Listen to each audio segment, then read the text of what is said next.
यार बात करें, सबसे पहले एक रिक्वेस्ट खास लोगों के लिए जो झूठ से मोहब्बत कर बैठे हैं, सच से नफरत करते हैं, वो कोशिश करके चैनल सब्सक्राइब कर लीजिए।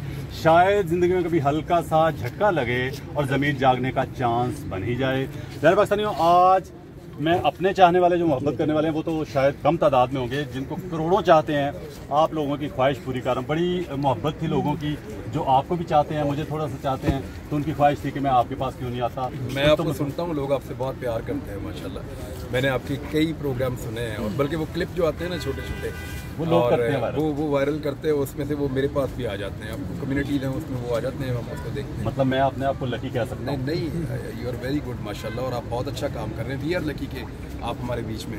Thank you sir. अच्छा इमरान भाई, बात यह है कि वो स्टार्ट तो मेरा हो गया, ठीक है। बात यह है कि पहले बात हम सैलाब ज़दगान पे बात करेंगे प्यारे पाकिस्तानियों। ये इमरान भाई का और मेरा दोनों का वादा है कि एक्सक्लूसिव किस्म का, क्योंकि ये आम इंसान नहीं है जो मेरे साथ खड़ा है इस वक्त, एक लेजेंड है पाकिस्तान का, जो पाकिस्तान की तारीख में जिसका नाम सुनहरी हरूफ में लिखा जाएगा, याद रखा जाएगा। तो एक्सक्लूसिव इंटरव्यू जो होगा वो हम कभी फिर करेंगे बाकायदा घर पे बैठ के।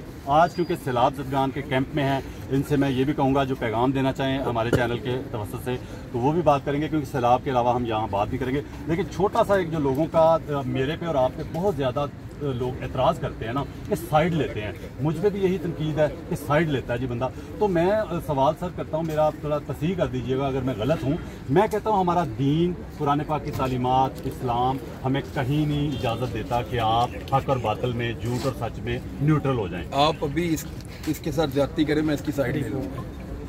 सादी बात है, सादी बात है। अच्छा इमरान भाई, मैं एक दो बार सवाल किया, उसी बंदे से सवाल किया जो मुझे कहता, माइक पे खड़ा होकर कह देता है यार आप साइड ले रहे हैं। मैं उसे कहता हूँ कि यार मेरे सामने अगर एक पुलिस वाला आपको बिला बजा के मारना शुरू कर दे, आपको पता हो कि मैं एक जर्नलिस्ट हूँ, मैं एक जर्नलिस्ट होने के नाते पास खड़ा हूँ, तो आपका साथ देना चाहिए मुझे कि नहीं? बिला वजह पुलिस वाला मारे तो वो खुद ही बंदा कहता है जी मेरा साथ देना चाहिए। तो बात ये, अच्छा सर आप क्या कहेंगे लोगों के लिए, पैगाम दे दें कोई छोटा सा, जो मतलब साइड पे तनकीद करते हैं? देखें, इसमें मेरा तो जो मानना है, ज़िंदगी और मौत का कोई पता नहीं होता, और सिसक के किस्तों के अंदर जीने का फ़ायदा कोई नहीं होता। तो मेरा ये सादी बात मानना है कि बजाय इसके कि आप एक ऐसी ज़िंदगी गुजारें जिसमें आप सोचती रहे ये करना है नहीं करना है, असेसमेंट्स के अंदर रहें, आपको जो ठीक लगता है वो करें और खुलकर करें। इतनी आज़ादी आपको होनी चाहिए, वो लिमिट्स आप क्रॉस ना करें जो लिमिट क्रॉस नहीं होनी चाहिए, लेकिन किसी और को भी फिर आप ना करने दें। इसमें गैर जानिबदारी जो है ना, वो मुझे बाद औक़ात तो मुझे जुर्म लगता है। न्यूट्रल होने का गुनाह जो है वो मेरे से तो नहीं होता, शुरू से नहीं होता। यानी मैं जब स्कूल में पढ़ता था और मैं ताल्लुकात भी होते थे बच्चों के आपस में भी, आपको पता होते हैं। कई दफ़ा मुझे बच्चे ब्लैकमेल करते थे, कहते थे कि यार तू ना बताई, तेरी बड़ी मेहरबानी, अगर तेरे से पूछें। तो मेरे से पूछा तो मैं बता दूंगा, अगर मेरे से बात कोई पूछेगा तो मैं सही वाली बात बता दूंगा, ना पूछे तो अलग बात है। आपकी किस्मत। तो वो मैं शुरू से मुझे ऐसा लगता था कि आपको राइट साइड पे खड़े होना चाहिए। आपका दोस्त भी गलती करता है और आपका दोस्त जो नहीं है उसके साथ वो ज्यादती करता है, तो फिर आप बताएं कि तूने ज्यादती की और उसके साथ की है। तो न्यूट्रल आप नहीं रह सकते इस बुनियाद के ऊपर कि आपने बैलेंस करना है और अपने ताल्लुकात को आपने बचाना है। आप न्यूट्रल रह के ना चंद ताल्लुकात को बचा लेते हैं, लेकिन आप बहुत बड़े पैमाने पर बहुत सारे लोगों की दिलादारी कर देते हैं। देखें ना, जब आप न्यूट्रल बनते हैं तो होता क्या है? सबसे पहले आप न्यूट्रल बनते इसलिए कि आप दो लोगों की लड़ाई से अपने आप को बाहर रखना चाहते हैं। हालांकि आपको पता होता है कि इनमें एक ठीक है और इनमें एक गलत है। हर लड़ाई में एक आधा ठीक और एक आधा गलत ही होता है ना, हालांकि दोनों अपने आप को ठीक कह रहे होते हैं, लेकिन आपको पता होता है ज़्यादातर लोगों को ठीक कौन है और गलत कौन है। तो आप अपने आप को उस लड़ाई से बाहर रखते हैं इसलिए कि आप दोनों से ताल्लुक बचाना चाहते हैं। लेकिन जितने लोग उस लड़ाई से इफेक्ट हो रहे होते हैं ना, जितने लोग उस लड़ाई से इफेक्ट हो रहे होते हैं, वो सारे के सारे आपकी न्यूट्रलिटी को अच्छी नज़र से नहीं देख रहे होते। तो मैं क्योंकि टीवी पे प्रोग्राम करता हूँ, आजकल तो बंद है लेकिन अभी फिर शुरू हो जाएगा इंशाल्लाह। और मैं लोगों के लिए एक टूटी फूटी जर्नलिज्म भी करता हूँ, सोशल मीडिया पे भी प्रोग्राम करता हूँ। तो उसमें जो लोग सुनते हैं ना, जो जितनी मुझे आती है सर उतनी मैं कर लेता हूँ सर। मैं हम तो सीखते हैं आपसे एग्जैक्टली। जितने ये लोग इसके दायरे में आते हैं ना, वो सारे इफेक्टिव होते हैं जब आप न्यूट्रल हो जाते हैं। वो फिर माइंड करते हैं उन्हें लगता है कि ये क्या है यार, सबको बंदे को भी नजर आ रहा है कि ये क्या है, और वो उसके बीच में बैलेंस क्रिएट करने की कोशिश कर रहा है। यानी आपको पता है कि ए ने बी के साथ ज्यादती की हुई है, आप बिठाकर ए और बी को कह रहे हैं कि भाई ज्यादती तो हुई है लेकिन मैं नहीं कह सकता, आप लोग आपस में खुद करें। तो इसमें थोड़ा सा इसमें मुनाफकत निकाली जाए ना। मैं आपको एक चीज़ बताता हूँ, मिसाल दे देता हूँ। लोग हमें अमेरिका की और बरतानिया के मीडिया की मिसालें देते हैं, तो बड़ा न्यूट्रल मीडिया, बड़ा बैलेंस मीडिया है। मेरी सिर्फ एक गुजारिश है, आप अमेरिका को जरा अफगानिस्तान बनाएं थोड़े दिन के लिए, फिर अमेरिकन जितने अखबार और टेलीविजन हैं, CNN है और फॉक्स है और बाकी बहुत सारे हैं, फिर उन्हें कहें जी आपने उसी तरह की रिपोर्टिंग करनी है जैसी आप इस वक्त कर रहे हैं। पहले उनको अफगानिस्तान बनाएं, फिर कहो उन्हें करें भाई वो अमेरिका अफोर्ड कर सकता है, अफगानिस्तान अफोर्ड नहीं कर सकता। आप जरा बरतानिया को पाकिस्तान बनाएं पहले, पाकिस्तान जैसे हालात, पाकिस्तान जैसे लीडर्स, पाकिस्तान जैसा सलाब, पाकिस्तान जैसी बैड गवर्नेंस, पाकिस्तान जैसी तमाम बुराइयां आप बरतानिया के अंदर पैदा करें पहले, फिर आप BBC को कहें कि वही वाली रिपोर्टिंग करो जो तुम करते हो। नहीं कर पाएंगे। मैं आपको एक चीज़ बताता हूँ, आप करप्शन का जैसा ये केस पनामा स्कैंडल है, ऐसा आप एक केस किसी अमरीकी सियासतदान का निकालें और फिर अमेरिकन मीडिया को कहें कि इसको तुमने बैलेंस करना है दूसरी सियासी जमात के साथ, अमेरिकन मीडिया उसकी दुर्गत बना के रख देगा, उसकी वो हालत कर देगा कि उसको छुपने की जगह नहीं मिलेगी कहीं पे। हम तो यहाँ बैलेंस कर रहे हैं ना, असल में वहाँ पे ऐसे केसेस निकलते ही बहुत कम है, और जिसका निकलता है ना वो फिर बंदा ही निकल जाता है, तो वो उसके बाद फेस ही नहीं करता, या तो वो जेल में डालते हैं, पकड़ के सजा देते हैं उसको जो पकड़ाया था। तो इसमें थोड़ा सा ये जो न्यूट्रलिटी वाला चौंचला है ना, ये आपको सौदा बेचा गया, और जिन्होंने आपको बेचा है ना वो गलत बेचा है, ये नहीं होना चाहिए। जैसा थोड़ी सी आवाम के लिए इन्फॉर्मेशन मिल जाएगी आपके थ्रू कि सच और झूठ का आजकल सोशल मीडिया पर पता भी नहीं चलता ना हमें, वो आपको पता है लोग बड़े सियाने हैं। हाँ, उनको पता है। PTV के एक एंकर हैं जिन्होंने अभी चंद दिन पहले वो थोड़ी रोते हुए उनकी वीडियो भी आई है जिन दिनों नाम मुझे मेरे जहन से निकल गया सलम का, उन्होंने कहा कि मैं नहीं कर सकता, मुझे इमरान खान के खिलाफ जिस तरह ये कैंपेन चली जब मजहब कार्ड जब से खेलना शुरू किया। देखें, हर एक का ईमान और उसका ज़मीर उसके साथ है। वैसे यहाँ लोगों के ज़मीर जाके सिंधा उसमें झाँकते हैं नॉर्मली, मैंने वो जगह देखी है।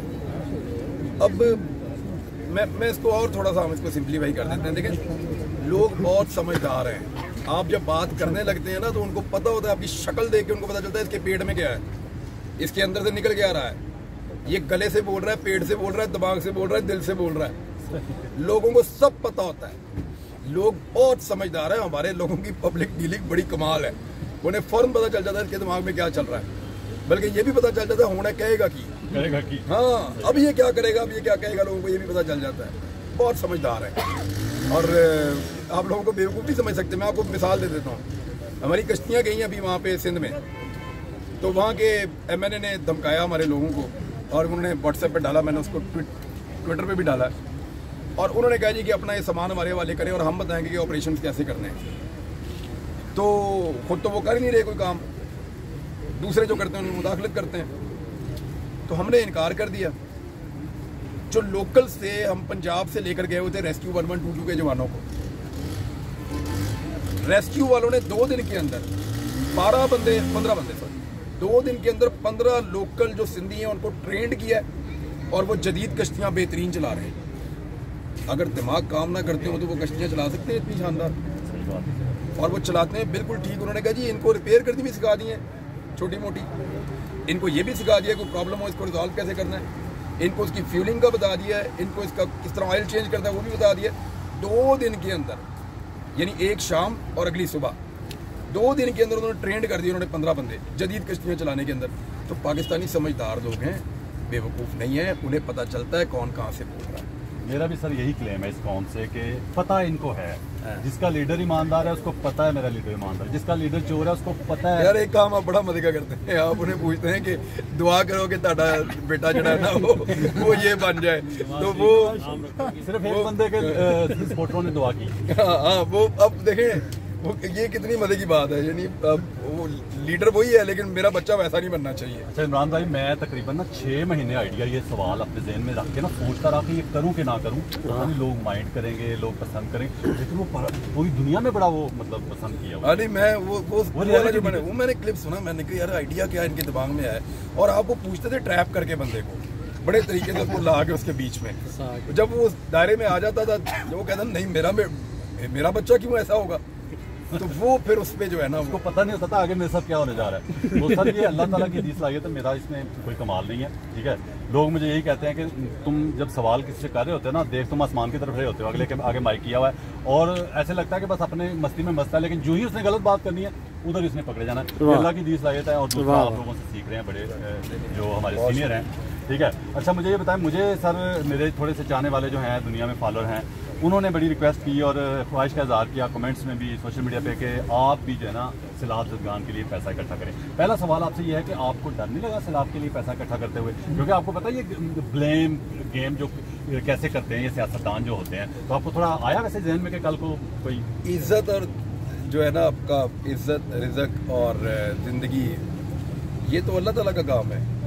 ये चाह के भी सारे लोग मिलकर किसी को जलील नहीं कर सकते एक आदमी को, और चाह कर भी किसी एक आदमी को सारे मिलकर इज्जत नहीं दे सकते। ये तो मेरे रब का काम है, और मैं ये सोच के कि मुझे लोग बेइज्जत करेंगे या मेरे पे लोग एलिगेशन लगाएंगे, मैं काम करना छोड़ दूंगा। ऐसा नहीं, सियासतदान जो ये ब्लेम घेरते हैं। अच्छा मैं आपको बताता हूँ मेरे साथ हुआ क्या। मेरे वालिद साहब ने मुझे पैसे दिए, उन्होंने कहा इसको डोनेट करके आओ, सेविंग नहीं रखनी क्योंकि लोग भूख से मर रहे हैं। तो मैं चला गया दोस्त के पास, एक के बाद जो ये फलाई काम करते थे, उन्हें मैंने कहा जी मैं आ रहा हूँ और अमाउंट अच्छी है मेरे पास, ये आप ले लें, और कुछ और दोस्तों को भी कहता हूँ वो भी आप लोगों को देते हैं, तो आप लोग इसको रिलीफ एक्टिविटीज़ को करें। तो उसने मुझे कहा कि जनाब ये ऐसे जान नहीं छूटनी, ये बहुत बड़ा डिज़ास्टर है, इसको एक दफ़ा देख लें, आप स्टडी कर लें इसको, और आप एक काम करें कि अल्लाह ताला ने आपको पहचान दी है तो आप ये काम भी करें। तो मैंने उसकी बात मान ली और हमने एक कैंप लगा दिया लाहौर में, बल्कि उसी ने लगा के दिया मुझे कैंप। अच्छा, उसी शाम को उसने कैंप लगाया, उसने कहा जी पैसे अपने पास रखो, मैं आपको बताता हूँ कैसे करना है। और वो फिर हमें लोगों ने इतना ट्रस्ट किया कि हमारा कैंप एक दिन के अंदर भर गया। हमने वहाँ से ट्रक सामान के भरे, तो हमने कहा भेजने कहाँ पे हैं, तो उसने कहा जी आप खुद जाएँ जुनूबी पंजाब में। फिर मैं वहाँ गया, मैंने वो सूरत हाल देखी, फिर मैं फंस गया। फिर मैं वापसी पे सोच रहा था कि थोड़े दिन पहले मेरी नौकरी निकली है, मुझे इन्होंने नौकरी से निकलवाया है थोड़े दिन पहले, तो मैं ये सोच रहा था कि अल्लाह ताला ने मुझे इसी काम के लिए फारिग किया था, तो ये काम कर लेते हैं ना। मैंने अपनी टीम से कहा, मैंने कहा यार हमें फारिग किया गया है और इस काम के लिए शायद ऐसा लगता है कि अल्लाह ताला ने हमें गुंजाइश दी है, तो उनका बहुत शुक्रिया जिन्होंने करवाया फारिग। तो अब जितना अरसा कोई नौकरी नहीं है, ये वाला काम तो करें ना दिल लगा के, फिर हम इस काम पे लग गए। Very good. अब मैं पैगाम देना चाहता हूँ, जो लोग मुझे कहते थे कि आप क्यों नहीं इसमें हिस्सा डाल रहे। इमरान भाई, हुआ ऐसा कि चंद साल पहले एक छोटा सा प्लाट लिया था आपके छोटे भाई ने, बड़ा भाई कह लेंगे, छोटा हम एज फैल हुई तकरीबन, ठीक है। मैंने एक प्लाट लिया था चंद साल पहले, बाई चांस ऐसा हुआ कि सैलाब ये मामला जब हुआ है ना, आफत आई है, उससे चंद दिन पहले मैंने वो काम शुरू करवाया, घर बनवाना शुरू करवाया। मैं आपको बताने जा रहा हूँ कि मैं डर क्यों गया, कि मैंने कहा कल को 10-20 साल बाद कभी खुदा न खास्ता किसी ऐसे बंदों की हुकूमत आ जाती है जो मतलब ब्लेम गेम में लोगों को घेरते हों, तो इन्होंने कहना यार ये जिन दिनों सैलाब ज़दगान के लिए चंद फंड इकट्ठा कर रहा था, उन्हीं दिनों इसने घर बनाया, तो मैं डर गया। लेकिन मैं कहना ये चाहता हूँ कि जो मेरे फॉलोअर्स, जो मेरे चाहने वाले ये चाहते हैं कि मैं भी, तो जो मुझे ये सपोर्ट करना चाहते हैं, मुझे देना चाहते हैं 10 रुपये या 10 लाख भी, वो इमरान भाई को देंगे। सीधी बात, आप काम करें हमारे साथ, आप काम करें हमारे साथ, और लोगों से जो आप अमानत लेते हैं ना, ये गले का सांप है, इसको जितनी जल्दी आप उतार दें उतनी अच्छी बात है। बिल्कुल है। तो ये अमानतें लोग आपको देकर जाते हैं, इनको पहुंचाना होता है। मैं क्यों बार बार जाता हूँ सैलाबज़दा इलाकों में, वहाँ 5-6 चक्कर लग गए मेरे, और अब तो जो है वो मैं एक दिन बीमार भी हो गया था काफ़ी, तो वो मैं सिर्फ ये देखने जाता हूँ कि अमानतें पहुँच रही हैं या नहीं पहुँच रही। हर जगह से जहाँ जहाँ सामान जाता है वहाँ से रोज़ाना वीडियो मंगा के रात को मैं 1 घंटा वीडियोस देखता हूँ कि कहाँ पे क्या क्या पहुँचा और कैसे बांटा गया है।